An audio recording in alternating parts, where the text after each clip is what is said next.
Hi friends, welcome back to my channel.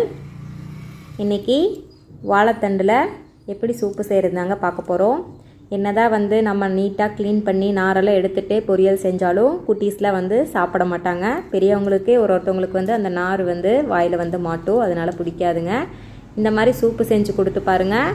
ஒரு பவுல் சூப்புக்கு 2 பவுல் சூப்பாக குடிப்பாங்க. Full healthy சாரும் நம்ம குடித்த மாதிரியும் இருக்குங்க.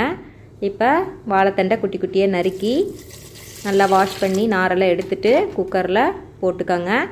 போட்டு கொஞ்சமாக தண்ணி விட்டுக்கோங்க. ஏன்னா வாழைத்தண்டிலே நிறைய தண்ணி விடும். இது வேகிற அளவுக்கு மட்டும் தண்ணி விட்டுக்கலாம்.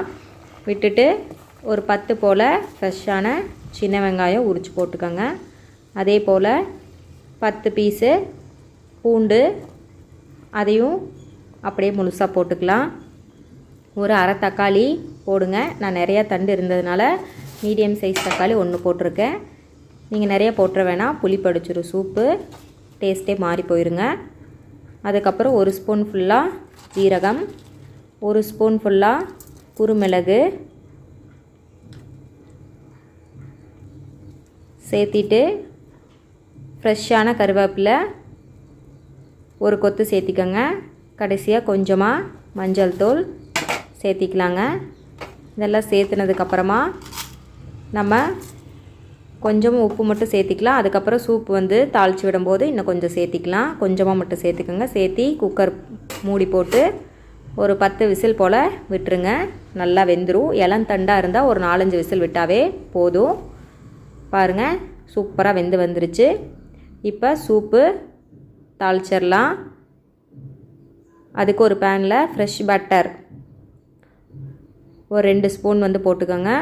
போட்டுட்டு பட்டர் நல்லா உருகுனதுக்கப்புறம் கட் பண்ணி வச்ச ஆனியனை குட்டி குட்டியாக கட் பண்ணிக்கோங்க. பெரிய வெங்காயத்தை கட் பண்ணிவிட்டு உள்ளே சேர்த்திக்கலாம்.